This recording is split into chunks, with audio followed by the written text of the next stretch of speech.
What's up, Internet? My name's Nerdy. And I'm Clever. This is our full spoiler chat. Spoilers for episode 4 of Wheel of Time on Amazon Prime, because we get nerdy nightly. And we thought we'd share it with you.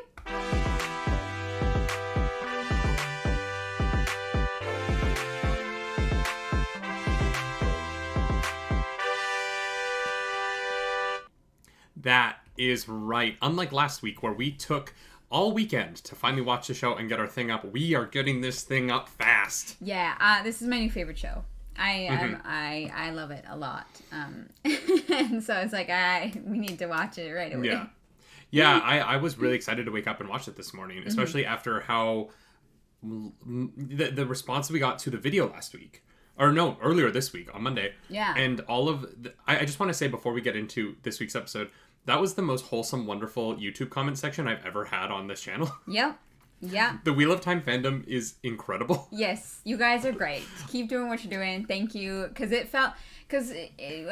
there's a lot of gatekeeping that happens, especially in specific communities. You know who you are. And Wheel of Time does not feel like that at all. It feels like the fans want you to love it as much as they do. And I think we're well on our way. Yeah, and I didn't feel, like, there have been other franchises that we've come to as, like, non-book readers or non-original movie, and there's always, like, commenters that are like, oh, why are we even talking about it if you didn't read the original? And I'm like, because we saw the new thing? I don't know, because this is how we pay our bills. Yeah. But I didn't get that from this, and I appreciated that.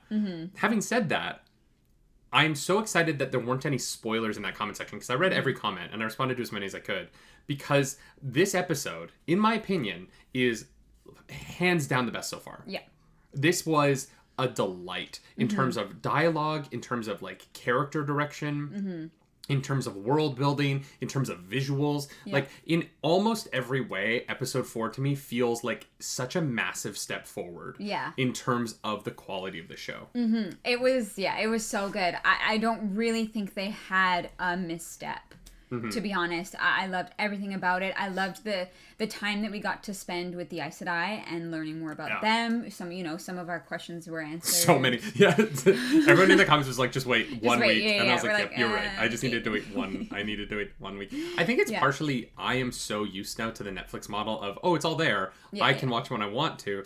And I'm not used to waiting anymore. Or you're used to having read all the comic source material for things. Yeah, that's true. Like you already are. You are such a what I'm trying to say is you already know a lot about a lot of the things that we talk about. It's rare for us to come up with a nerdy thing that I'm not familiar with. Very familiar with. And so this has been a nice, like, journey to go on together. Yeah, because we're this is one of the few things that we're coming out with the same level of knowledge. Yeah. Yeah. And let's just start at the beginning of the episode. Let's get into it, because I want to talk about a bunch of things. Starting with the cold open of the episode, which is Logain taking over the 3-star kingdom.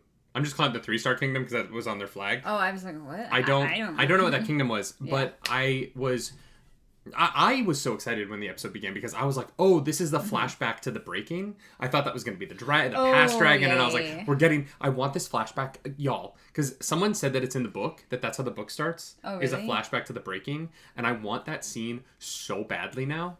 But instead we get Logain, and he is messing stuff up, and you think he's about to kill that king, and he doesn't, and I was like, damn, this is effective. Yeah. Because you can, like, the actor who played the king in that scene sold the turn, where he's like, oh, okay, I'm gonna believe in this guy so well. Yeah. And I was like, damn. Yeah. Is Logain actually the dragon? Yeah, literally. I'm sad that the king dies. Yeah, that actor's really good. And so is the actor who plays Logain. For sure, yeah. I'm sad we won't get to see more of that. But yeah, that opening was such a great setup for this character and the rest of the episode. I loved it. I was like, oh, this guy, I think he's a dragon. Like, I was like, oh, damn. Yeah, and just like the way that his power was white and then black, and like the integration of that, and then the two spirits over his shoulders. Yeah, the whisperings in his ear that then manifested in the magic. It was very effective. Yeah. Well done. And then... But it started a conversation in our bed, because we watched this, we literally woke up and were like, Press play. All right, turn it on. It's live. Go. Yeah. They were like, oh, he's the dragon. And immediately I was like, that man is not 20. Oh, yeah. This is nothing. The actor's very attractive. I don't want anyone to think that I'm being like calling him out, but like the actor's 46 years old. Yeah. And he looks like a man. You know, like he looks like an experienced man. Mm-hmm. And it brought up two interesting conversations for me that I want to have with you here. And the first one is, well, no, duh, he's not the dragon. We've been told he's not 20, which we're going to get into at the very end of the episode because it becomes relevant at that again. But also, I am so curious about this world now where this man has been around for 26 years with his power, and the Aes Sedai have only caught him now. And I was like, you could do a whole prequel show about this dude. He's cool as shit. Yeah, I wonder if his power started manifesting more recently. Like how long ago that attack on that kingdom was. But it said that he had a very large group of devout followers who truly believe that he is the dragon. So it hasn't happened like last week, you know. It has probably, I would have to imagine, a year or two. No, but the power starts when you're 20. It might have been super strong, right? It starts. Are you sure? Yeah, you turn 20 and then the power begins. Isn't that what they said in the first episode? I don't recall that at all. Oh, I thought that there was a whole thing about turning 20 and that's when it all starts. No, I mean 20 seems to be the coming of age for this world. There's a lot of different... Because it's aged up from the books. Yeah, so that they can have sex. Well, honestly, it's smart. You know, it's weird when it's underage. I don't want to know. Right? That's weird. I don't mind when underage people get powers. No. It's the sex thing. And I don't need to... You don't like the book Daenerys and Missandei bathtub scene? Yeah. I don't want to see 16-year-old Sabrina naked. It's weird. Fair. It's weird. Anyways. That's called to the first episode of 10 Adventures of Sabrina on Netflix. Very odd. Yeah. Anyways. So I don't know if 20 is the age where powers start manifesting. Because, if that's the case, this guy... I mean, Moiraine even says he is at least 10 years too old.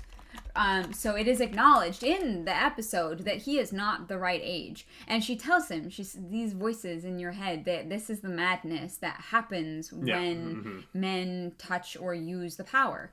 So I have no idea how long he's been around for. I wonder, he's not dead, but it seems he's been gentled. Which you were like, I hope they are not like castrating. Well, the show is just guys. The show is adult enough. And we'll get into some adult things that happen in this episode that I loved. Yeah. But it could have been. The show's adult enough that I was like, is it like they castrate the men? And I was like, I don't know if I'm ready to just watch a series where all of our leads might get castrated at some point. And I'm glad it wasn't that. Because they kept being like, we're going to gentle him. And I was like, I don't like the way they say that. No, yeah. I feel uncomfy. But it seems that it's just a separation of him from the power, the connection. Which is so much worse. Like, when Thom later on talks about his friend Owen getting gentled, I also love that there's a character named Owen. Yeah. It's great. These names are like all over the place, but in like the Logain. best way. Yeah. I have an actor friend who... He's incredible. A talented New York actor whose name is Logain Jones. He just added apostrophes to Logan Jones. Is that his real name or is that his name is Logan Jones, but he goes by Logan Jones because for equity. It's a whole union thing, but and every time I see him, Logan Jones. Anyway, all right, sure. Shout out to you, Logan. You'll never see this video, I'm sure. You're too busy skateboarding or some shit. Wow. But yeah, we're still in the opening. We're like, what, 10 minutes in? 10 minutes in, we're still in the opening. But it was so effective. Yeah, this episode was so good all the way through. Mm-hmm. We get to learn a lot more about the Aes Sedai, which is really nice. We get to develop the characters of Leandra. Was that her name? Leandra, yeah. Leandra Sedai. Who's a red... And they refer to them as their colors, you know, the reds, the blues, the greens, which is fascinating because they have this almost very extreme separation even within their society. Which was more than I was expecting. But it does seem as though taking up a color is a personal choice. Yeah, I feel like it's almost like choosing your, like, career path. Yeah. It seems like it determines what kind of magic you do. Yeah, it seems like the green is healing. No, the greens are the warriors. I thought the red were the red are like the law enforcement. Because the lady in green that we meet who's doing the earthbending. Yeah. The one sequence, I was like, oh, she's like the Toph of the group. I really like her. There's too many names. I'll learn them, I promise. Yeah. But she said that she was she was trained for battle for the final battle. And so like I think that the greens, I think that it's a little confusing because Nynaeve wears green, but I don't think that green means healer. Yeah. But the black woman who is a green is a healer. She healed. It was interesting because she healed Moiraine. Oh my god, so many names. She healed Moiraine, and Moiraine makes a comment that she could like hold back entire armies. Yeah, I think that they're like they're like the warrior priestess kind of. Maybe they're more defensive, like paladin-y, like a tank healer paladin warrior. Yeah, and then I think maybe the like reds are law enforcement soldiers. Yeah, like They all have combat ability, right? So I think it literally is just like specialties. It's sort of like how all Jedi know how to use a lightsaber, but like some of them are more defensive and some of them are Mace Windu. But I think I want to talk about this whole episode, right? But I think that the way that we should break this down is instead of talking about the episode chronologically, let's talk about the individual storylines. So let's do all of Perrin and Egwene, all of Thom, Rand, and Mat, and all of the Aes Sedai last, because I want to end where the episode ends. Yeah, so Perrin and Egwene, basically... They're hanging out with the hippies, who are the Amish, we find out. No. Perrin... Wait. Perrin and Egwene are hanging out with the hippies. Yes, sorry, you're right. We find out are the Amish. I'm not saying they're literally the Amish, but there is a scene where... the one guy's like, oh yeah, you get to like leave when you're 20. And I was like, oh, it's Rumspringa. Like, this is literally... How cool. And he's like, most of them come back. And I was like, that's true. That does happen. Yeah. There were a lot of really touching moments in that section of this episode's storyline. I got like teary a time or two. And the idea of like being a leaf and... Yeah. This whole idea that they embrace wholeheartedly of reincarnation is fascinating. I don't know if I have encountered a series that talks about it in the same way. There's a lot of people who... There are definitely lores and things that believe in reincarnation, but this is such a like central part of people's beliefs in this world and how they behave. It's fascinating. It's the wanting to create a better world, not for yourself and not for the next like... 6 generations, but for 100 generations after that, because the people and the souls that you know now, you want to give them a better experience, reincarnation in the future. I also just think it's interesting that the belief in the wheel seems to transcend culture. Like they're like every single culture. Because typically when you would have these, like, the hippies and their leaf idea, and then, like, you know, the Aes Sedai and all of these different places that have very different cultural ideas, you wouldn't have this, like, one religious tenet at the center of everything. Yeah, but this world does seem to, the dark one and the light, they seem to have the same central tenet of the wheel and this idea of how things are reincarnated in this world. Yeah. And I really appreciate that just because it is so different from usual storytelling where you are battling ideologies against each other.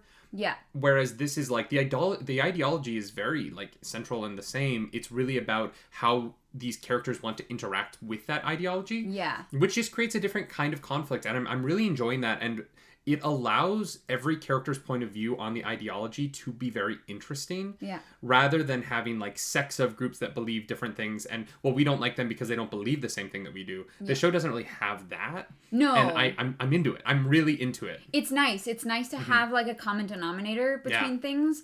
Because, you don't get to see that a lot. It's mostly people fighting over, oh no, it's this way and not this way. But everyone has a strong belief in the wheel and reincarnation and how we move on and come back into this world, which is, it's different. It's nice. I love it. And it's honestly it's mostly shown to us through the older woman of the camp who really is digging into Perrin and like how he interacts with the world. And I don't know. I don't know if she has the one power. She seems slightly omniscient. She almost has like a listening to the wind quality that Nynaeve has. In that she calls out like, and it might also just be her reading his body language when she says axe. Because he does kind of freeze, and then she brings up axe a second time in that conversation, and then she really is talking to him without condescension, in a beautiful way about, well, has violence ever made your life better? And I do think that her opinion is slightly naive to a world in which every capable fighter is of the same like intelligence. I think that it is unfair to be like, well, we can never take up arms and the world will get better when like Trollocs aren't going to like socialize themselves to the point where they're not going to just attack, or where there isn't a Dark One whose literal goal is violence. I mean, yeah, that's where it gets complicated, right? Where there are literal other beings and creatures who violence is the core of. I just think it's a beautiful point of view to have. Like, there are characters in this world who are like genuinely like, peace will save us. And the reality of the world at times is that it gets messy. And I think that how we respond to trauma in our life is what makes us different people. And her response to her daughter's death being, no, I'm going to take my revenge by not being violent in return, is beautiful. Yeah. It doesn't need to be for everyone, I don't think. Like, oh God. Yeah, it was a really... It was so good. All of the scenes between Perrin and that lady... were really like the dialogue was just so well written. And you know, there not a lot happens in this storyline. No, I was gonna say Egwene doesn't really have anything going on. No, but she does. She gets one of the best lines of the whole show so far. You know when what? Fair. They're dancing and the guy's like, "Only children and old fools believe in the song," and she says, "Are you sure you haven't already found it?" Yeah. And he is stunned and he looks. That was to me. And there's a lot of highlights in this episode, but that was to me the best moment, because I was like, how much of my life have I been doing the thing that I love and been complaining about it as I'm surrounded by joy? You know what I mean? Like, there are just times where I look back and I'm like, God, I wish I had enjoyed that more. I had it then. You know what I mean? I look back at like complaining while I was doing shows that I now look back on as the best times of my life. Yeah. And I'm like, how much time did I spend about how short my breaks were, or like whatever, the stuff that doesn't matter 10 years later. Yeah. How much of my college experience did I complain away? And that's the real like fruit of life right there, is being able to look at the joy and the gift that you have in the moment and say, oh, I found it. Like, it's here. Yeah. And I'm doing better about that now that I view, and like, I think that like, no, but seriously, I think that having a perspective, a second perspective that is like running in line with yours helps you figure that out. Yeah. And I think that like being married, it brings such a different perspective on life now, in that like I have to be a little bit more in the moment because I'm with someone who not demands in like a negative way, but like demands my attention by being important to me. I think that I'm like starting to live my life more in the moment. Yeah. As opposed to always daydreaming about the next thing, because I'm really good now, you know? Whereas when I was like 22, it was always about like the next thing. And I think that line really dug into, and I love that it shows so much of Egwene's like internal maturity. Yeah. That it dug into this idea in a way that I was as stunned as that the guy in that scene was. Yeah. By that line. I was just like, oh my God, yeah. Well, yeah, he's like, oh. And he like legitimately is like, he hasn't even, it's like he's never taken that moment to even consider it. And it was so well acted and so well written. Like, you know, the writing in this episode has been incredible. Like so well the done. Dialogue here, the character dialogue here was so enlightening while also not feeling like exposition. Yes. And I was like, this episode is a masterclass of how to introduce us to there are so many people introduced in this episode. And I kind of have an idea of all of their points of view. Yeah. And I was so impressed by that. But their episode doesn't, their storyline doesn't really go anywhere. Yeah. We learn a lot about them, but they're still with the caravan. That we're going to find out more about them next week. On to our Rand, Thom, and Matt. Yeah. They come up to a barn. They've been fleeing the Fade, which I don't know. I don't know if the Eyeless is the Fade, or is the Eyeless like one of the Fade? I'm a little confused on what the difference between an eyeless and a fade is at this point. I believe they're the same thing, but I could be wrong. Yeah, but the show kind of makes it seem like there are a bunch of things that are different fades. Like, the fade are, like, the Nazgul, and the eyeless is, like, one of them. Oh, like the Witch King? Or, like, there might be other, like, different kinds of creatures that are really powerful that are the other fades. Right. They're, like, the Inquisitors or, whatever. Okay, yeah. So they come upon this barn, and they are, or this farm, and they're like, let's wait until everyone goes to bed, we'll sneak into the barn, we'll sleep there, and we'll get away. Yeah. Only to find that a man in a very, very bright blue outfit has managed to sneak up on them, despite the fact that he is in a bright jewel tone blue outfit. It's like almost this blue. Like, yeah, it was very funny. They don't worry about camouflage in this series. No, everyone's outfits are so. I was like, there's no such thing as stealth in the Wheel of Time because everyone is wearing like. Nynaeve is wearing a more like muted, like earthy green. I think she at least blends in a little more, but she's sneaky, and like so. the all of the mountain people do. It's everyone who doesn't live in the mountain. This is also an important moment where we find out that Rand did in fact get his jacket back at the end of last episode. Yeah, that beautiful jacket. He did get it jacket. back. Thank God. We were very worried that it was going to get left behind running from the Fade, but he did pick it up at some point. Yeah. I'm very glad for that. And we see Matt be the aggressor a little bit in this conversation in a way that we haven't seen before, and it starts us down a path that I don't like. Yeah. Because I like Matt, and I feel bad for him. Yeah, you really sympathize with Matt, especially because of his situation. But he picked up that dagger in that cursed city. The names, I'm so sorry. And it is very clearly having an effect on him.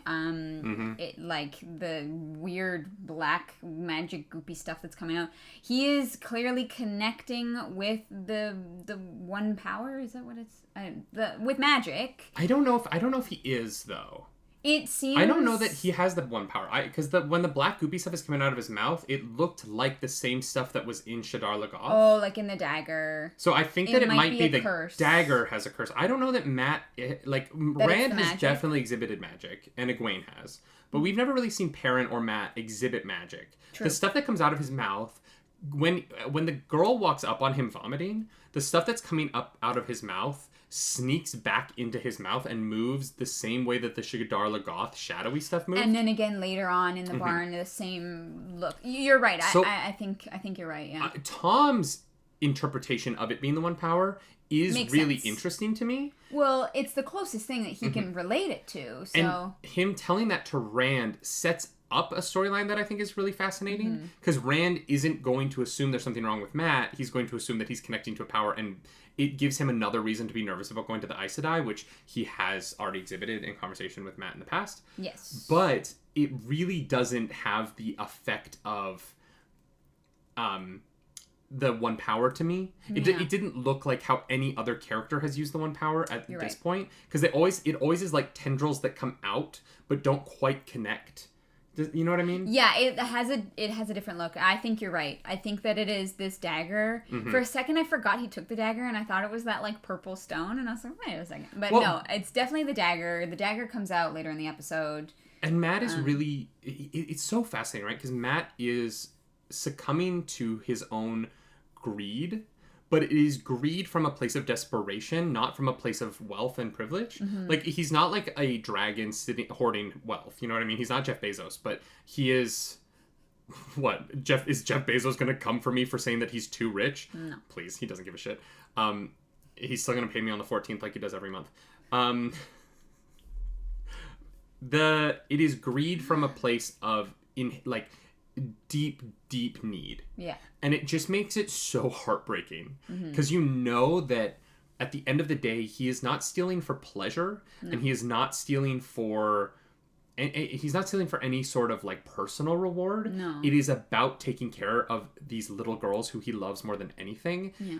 And it's just such a tragic... I hope there's a happy end to it, but I don't think there's going to be. It doesn't seem like that kind of story. And when I said I didn't like it earlier, I like the way it's being done. I don't like watching it because it makes me I'm so emotionally invested in Matt. Yeah. And and in Perrin, honestly, the two of them, they're tragic backstories of those two characters. I just want to like wrap them up in a really warm blanket and give them hot chocolate. I know. Well, and Rand has this horrible dream that he wakes from. You know, they stay in the barn. He wakes up, Thom is there, and Mat is not there, and they go into the house, and the whole family is dead. Mother, the father, the boy, and the little girl who gives him the bread. It's implied that Mat did it. We were talking, we are not sure if Mat has the dagger, but the eyeless is also there, and so it's unclear whether or not Mat murdered them, or if it was the eyeless, because he looks up, he's like, I know you're there, or something like that, and the eyeless comes out, and then they run. And God, I really hope it wasn't Mat. I don't know that it was Mat, though. Even if it was his body, because when he says, I see you, or whatever it was... It doesn't sound like him. It does. It seems like, it's like there is a, like, spirit in the dagger that is controlling him. Yeah, you know what I mean? It is this, like, curse. Yeah. I can definitely see that being the case. This storyline, like every storyline this episode, had, like, the conversation between Thom and Rand, which was much like the old lady Perrin conversation and, like, the Egwene and that dude conversation, was just a perfect scene of dialogue that is perfectly world building, relevant to the moment, not too exposition-y, very character-y. I was just like, God damn, this episode is so good. Yeah, they nailed it. That conversation broke my heart. Because when Thom is talking about how his friend Owen, or his nephew killed himself because he just wasn't connected to the world anymore, there was a part of me that was like, I know we don't have magic in real life, but that is happening to people my age. And to people younger than me, right? Like, I feel like the internet, and I think especially during the pandemic, I think that scene hit me harder because of the pandemic, and I know how many people feel like the last 2 years have created more distance between them and other people, especially people who are already kind of struggling in social spaces. And, I talk to you about this a lot. Like, I don't know how much I could have been happy the last 2 years if you and I hadn't been together. And if I didn't have you as my companion through it, right? And... that concept of, like, not connecting to the world anymore and just feeling numb and not feeling sad and not feeling angry and just feeling numb is something that, like, I've gone through in my life. And, thankfully I've had therapy and I've had people help me work through it. And I know that other people go through. And that conversation was really, genuinely, really heartbreaking to me in such a, like, way that was just so well handled. Yeah. It wasn't pandery. It wasn't... No. Woe is me. It wasn't trying to be overtly graphic. It would just it was what it was, and it was so it was so honest that, like, it hurt. It hurt. And and very clearly, like, they're worried about Mat, and well, especially after what happened. But I think it's going to be a question of, like, whether or not they're able to figure out that it's this dagger, and I don't know. Yeah, and especially what do they do now that they don't have Thom, right? It was also interesting to see Thom fight the eyeless. Kicked ass. It was a great for how it was choreographed, for, like, the contained room it was in. I thought it was actually really exciting and well handled. I think the eyeless looks, of the CGI in the show, the eyeless is the best to me. And there's a lot of good CGI in the show. I think the CGI has gotten better in later episodes, certainly. But the eyeless is, just from a design perspective, is frightening, but also, like, the way that it moved was really cool. And, it's like a mix of, like, a Nazgul and Voldemort kind of, like, smushed together with, like, shark teeth. But that's a cool concept, and I'm enjoying it. And that fight, I like that it ends with us basically knowing Thom is going to survive. We'll see him again. Yeah, he must. If you're not going to kill him on screen, he's still alive. Yeah. But, I just wonder how many more times he's going to say he's a Gleeman in this show. Yeah, that word. Gleeman. Well, but there were just, like, in, like, 2 conversations back to back, he said it, like, 3 times. No, I know. It's like, a Gleeman's got to stay. Well, as a Gleeman, you know what they say about Gleeman. You're like, all right, buddy, like, we get it. Yeah, Yeah, so, it's like your friend who says that they're vegan all the time. So they end up separated, so I'm sure we'll see Thom again, but I don't know if it'll be in the next episode. And then our final storyline that we were following is Moiraine and little camp, Nynaeve. Little picnic. It's a little picnic. Yeah. With a man in a cage. Yep. So this guy who's claiming to be the dragon is we are told that he is exceptionally powerful. It takes two of the most powerful of the Aes Sedai at the same time to keep his power suppressed, which was a very cool visual that they did. Yeah, the shielding, the shielding is really fun. I like that quite a lot. Yeah. Just as a concept that like these characters can use their energy to stop someone else from connecting was really cool. Yeah. Very well done. And yeah, we're introduced to so many people, and I'm so sorry, I really don't know their names. But the scene where they were like, and there's this Aes Sedai and her warder, and then this Aes Sedai and her two warders, and then there's these warders, and then I was like, oh my god. Yeah, that was fun. You mean the yeah. Bisexuals. No, it was great. It was fantastic. Are they? It reminded me, I don't know if I should say this on camera, but I'm going to. I had a conversation, Clarice posted a photo with another model, and I had a conversation with my mom where she was like, are you guys having like threesomes? Or like, and I was like, I'll tell you the answer to that question, but do you really want to know, Mom? She was like, no, you're right, I don't. Yeah, and Nynaeve is like, are they... And I was like, oh, I had that conversation with my mom. Yeah, and then the other warder there doesn't say anything. He just laughs. Yeah. And you're like, okay, I see how this is. Yeah. But it doesn't seem that the relationship between the warder and the Aes Sedai is always sexual. It seems that that's like for some pairings. It's like marriage. It isn't always sexual. Wow. I mean, you're right. For some people it is, and for some people it isn't. You can have a very happy marriage and not have sex at all. That's true. And so I don't know. I think it's really about the depth of the companionship, right? And I think that what was so interesting about this episode was getting to learn about that and about how important that relationship is. Yeah. Because it was an offhand comment in the third episode, right? Like, I know about the connection. But then to hear Alan, who I've been told I am not allowed to call Alan, my favorite character in the show. Our favorite. Oh my god. To hear him describe it as like, is it the other guy? Whichever warder says, it's like there is no relationship as deep as this. Not marriage, not father-daughter, not mother-son, Yeah. I was like, oh, like that's really fascinating. And then when he sits on the bed with Moiraine after that, when they go to bed, and she says like, oh no, all of your losses are my losses and all mine are yours. And I was like, oh, like this isn't like... hi, Moiraine, this guy's gonna protect you, go off on your mission. It's like, it clearly goes back further than that. Yeah. It's a bond that we have really just scratched the surface of, which is fascinating. I'm into it. But what's weird about it, and this might have something to do with where the show goes, is that it seems like they're setting up Lan and Nynaeve as like a romantic pairing. Yeah. And I'm like, do warders like sleep with other women? I don't know. Not?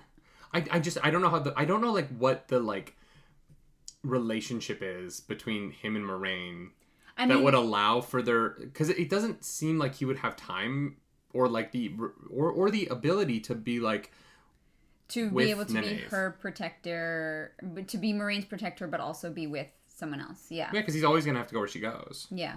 I also I appreciated so much the conversation where they're talking about, well, don't you serve those women? And they're like, no, they serve everyone, and we're proud of our work. What does that know make what I mean? you? Like, no, that line though. Yeah. Well, then what does that make you? And then he says proud, and I was like, oh God, this is so good. Well, and I think that you see, I think that it reminded me of conversations with like military wives and husbands who the way that they talk about how they feel about their loved one being overseas or deployed or whatever. And I thought it was really well handled. The whole campfire scene was fascinating. Oh, so good. So many amazing characters, and then like you really feel for them when the camp gets attacked. The dragons followers. Before we hop into that, let's talk quickly about, because it's the lead up to that, is Leandra the Red has been trying to get the other Aes Sedai on board with her plan to just gentle Logain, who is just calmly sitting there, chilling like a villain, literally. And it seems like the Aes Sedai have very strong codes. Yeah. but they can be bent. They all have. There is a very personal decision making within the Aes Sedai. They're not like robots about it. No, which is nice because otherwise it'd be a lot more boring. They want to, Leandra wants to gentle the dragon, whereas they have been instructed that he needs to be brought to the White Tower to be put on trial. And Leandra's like, I don't know if we can keep this up because we are nowhere near the tower. And ultimately, she is right? Well, like, yeah, she's lives kind of would right. have been saved if they had gentled him earlier. I get like Boromir vibes from her. Weirdly. Yeah, where she is trying to do the right thing, but she either has she's not like corrupted in a way, but she just like her potentially like negative past experiences have influenced her in a way to perhaps be more cautious or more harsh in regarding certain things. She doesn't seem militant. Like she does not seem like a bad person right now. She just seems like someone to watch out for, you know? Yeah, the funny thing is like I would trust her to have my back in a fight. Yeah. And that's I think that makes her such an interesting good guy. Yeah. Because she's clearly on the good guy team, right? If we're still under the assumption that the Dark One is the bad guy, which I'm not, because I still don't really like the Dark One. In terms of villains, I find it very fascinating that I have no idea anything about the Dark One. Anything about him. Yeah. Like it's, and we talked about this after last week, or after Monday, where I was like, I kind of appreciate the beginning of Lord of the Rings, where you see the fight between Isildur and Sauron to set up that who Sauron is and like what he wants. And right now, the only thing we've heard about the Dark One is just like what other people say he wants. And I just don't really know.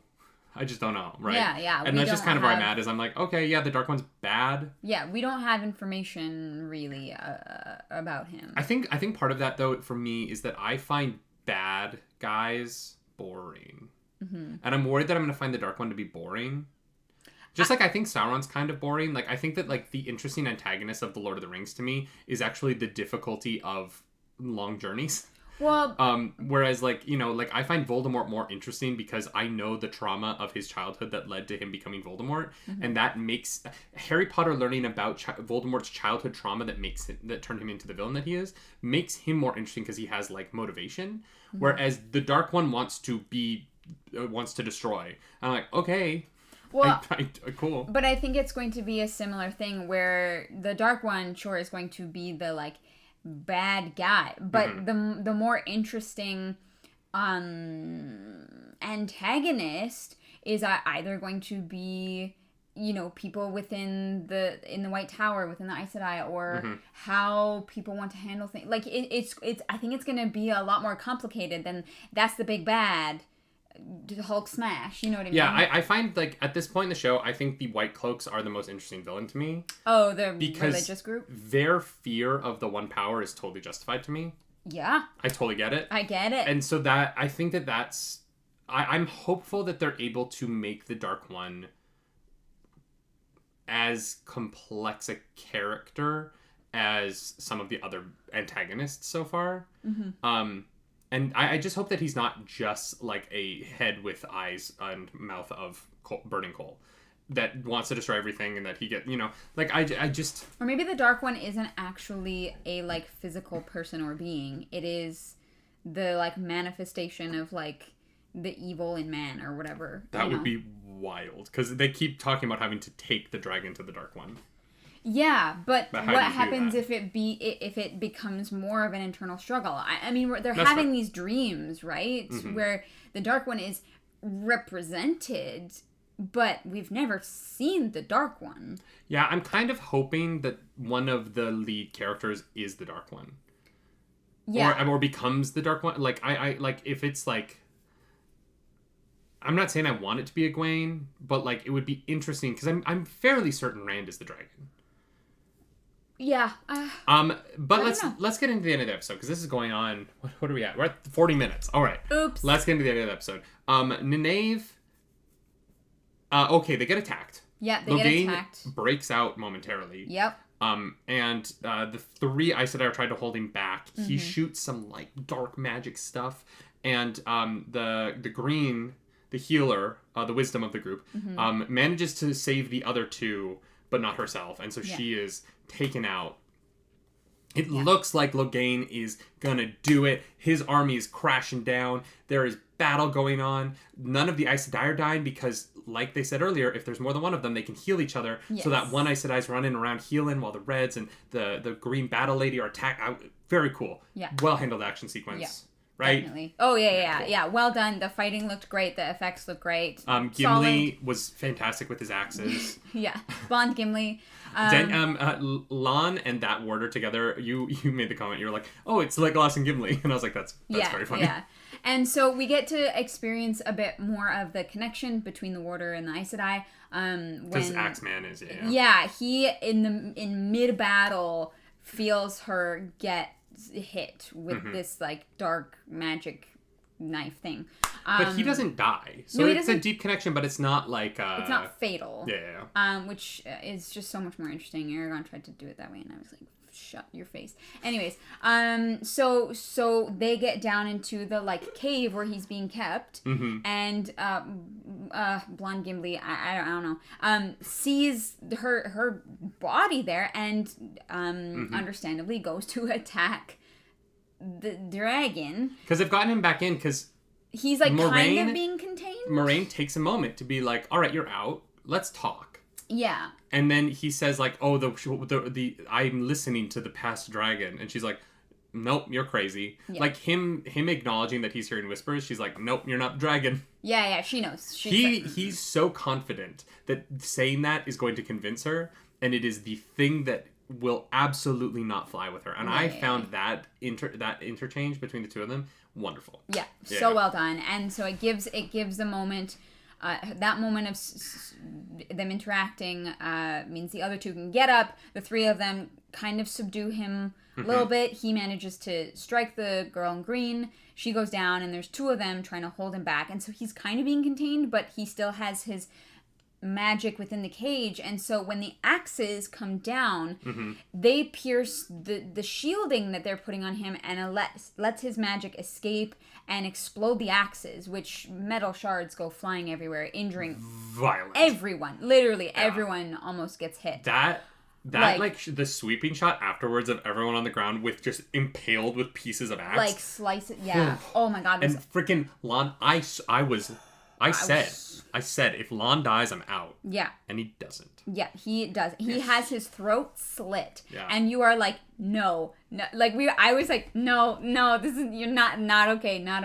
Well, and it's part of the reason why I love, sorry to cut you off there, but it's part of the reason why I love that this isn't a PG-13 movie. Yeah. Because you can't show blood like that in a PG-13 movie.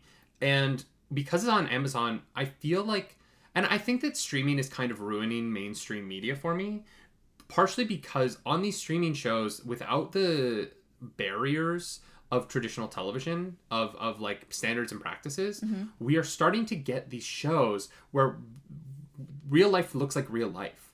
And like if you cut someone, if you shoot someone, like it's bloody and it's gross and it's things that you couldn't show before, or else it was like adults only. And granted, the show is for adults without a doubt. But I love. It's gonna sound weird, but I love seeing blood.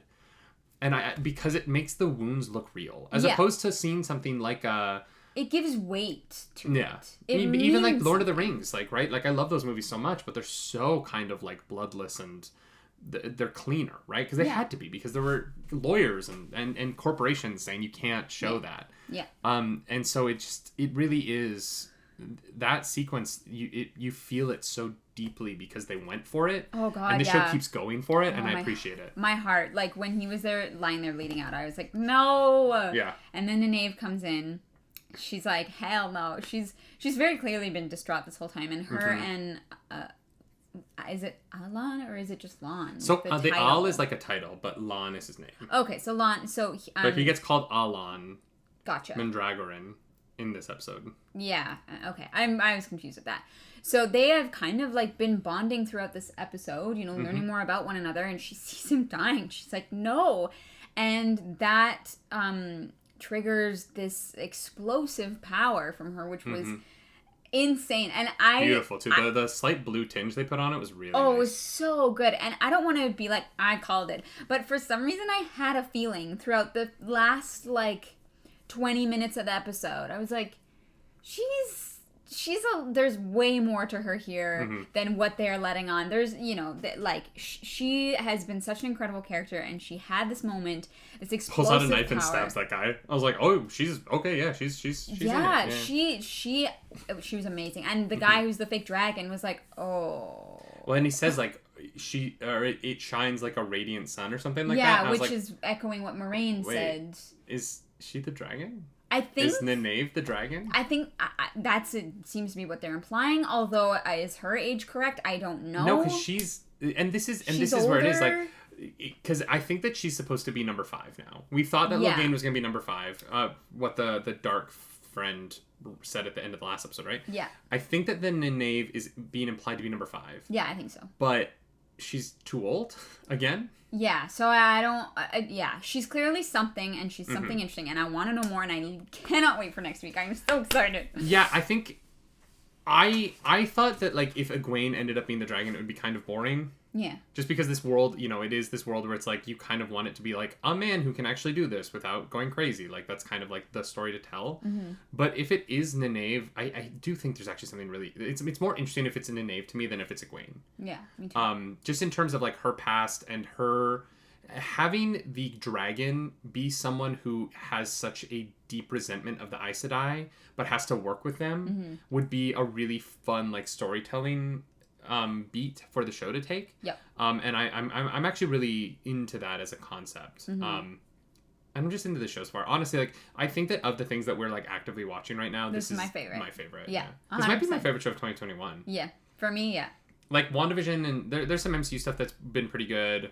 Yeah, for me, it's like, this is high fantasy. This is right up my alley. This is what I want. It's making me very happy right now, so. I think a lot of it for me is going to be how long, in terms of my long-term enjoyment of the show, it's gonna be how long they keep everyone separated. Yeah. Because I'm already starting to feel like the only thing I will say about this episode is that because there's like 3 storylines going on, I'm just like, oh, how long are we doing this for? Because I would like for some of these characters that I would just like to have the episodes not have to jump to so many locations. Yep. Yeah, absolutely. And, I almost kind of wish that they had, like, been like, this is the episode about Perrin and Egwene, this is the episode, and, like, split it up that way instead of having all of it happen in every episode. Yeah. Because, yeah, I understand that in a book it generally works better to do stuff like this, but as a TV show, it's just a lot of, like, here's a scene from here, and then here's a scene from here, and here's a scene from there, and then by, like, the 9th scene, you kind of have to remember what was happening 9 scenes ago, even though it was... like 2 scenes ago within that storyline. Yeah. And if this is just the whole season is like this and then they all get together at the end, I think I'm going to be a little wary. Like, I'm fine with it now, but I'm just saying if there's 6 more episodes of this, I'm going to get weary of it at some point. See, I don't mind it. It's very Game of Thrones to me. I minded the jumping around in the books, the Game of Thrones books, but in the TV show, it never really bothered me. I don't... Yeah, I have no qualm with them keeping them separated for a bit. I think Game of Thrones did an interesting job. I think, you know what it is? I think Game of Thrones, I'd read the books so many times before the show ever came out. That could follow for me, there wasn't the same struggle of, like, learning people's names. And I think that, like, that's just kind of my struggle with the jumping around right now, is that I don't know who these... They keep introducing characters and then cutting away from them. And so I'm just a little bit, like... There's like the fact that I don't really know anyone who they introduce in this character's name. Yeah. Right? And, like, that's not a criticism of the show. I think the show's really, really good. I'm just saying, if the whole season feels this way, Game of Thrones usually did a good job of having, like, a main storyline of the episode, and then, like, the, like, tugging a couple of little things about other storylines over so that the next episode would be about the little thing from the last episode, but each episode had a main storyline that got more time than others, and then they all kind of tied together at the end. This is like everything is as important as everything else all the time. Yeah. And it's tough to for a couple of episodes it's fine, but if this is like the whole season is like this, then I don't know, I just feel like at some point I'm just gonna get a little bit tired of it. Yeah. I don't know. No, I don't know that's yet, though. I'm also assuming something about the future of the show that I haven't seen yet, so, like, that might be a nonsense argument. Yeah. That's just, if I had, like, one tiny complaint, I'd be like, it doesn't seem like anyone is any closer to getting closer to each other. Yeah. I also, you know what? No, you know what it is? I have no idea how far anything is from anything. There's no sense of perspective in terms of the size of the world yet. And I think that that's what Game of Thrones did differently, is I knew where everyone was. Yeah, you had the south and the north and the, yeah. And there were locations, right?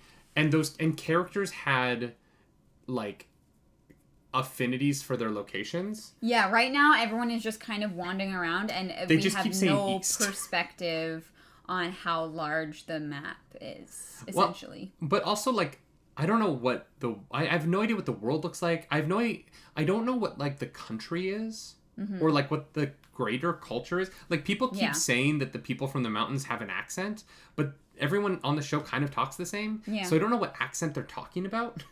Because it doesn't hit my ear as if those four talk the same way and everyone else talks differently. Yeah. So far. Like, I don't think that Perrin and Egwene, Rand, and Matt have a style of talking. And maybe that's just that the show didn't make a strong enough choice in the first episode to set up, this is how the mountain people talk and this is how everyone else talks.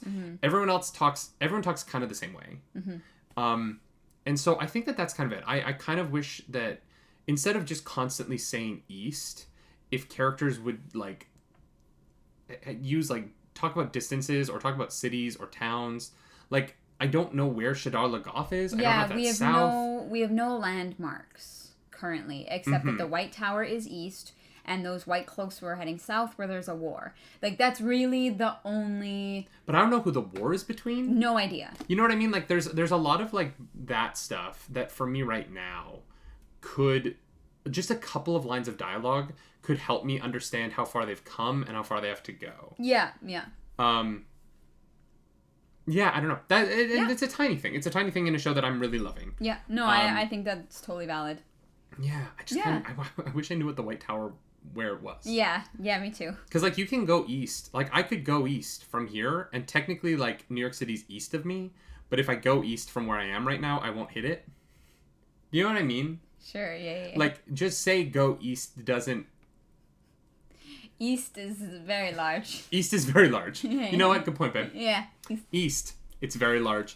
I think that's all is there anything else you want to talk about? No, that covered everything. If you like this video, like and subscribe to the channel. If you don't, we totally understand. Hit the dislike button. Leave mean comments down below because the Dark One is hungry and we must feed him, it, she...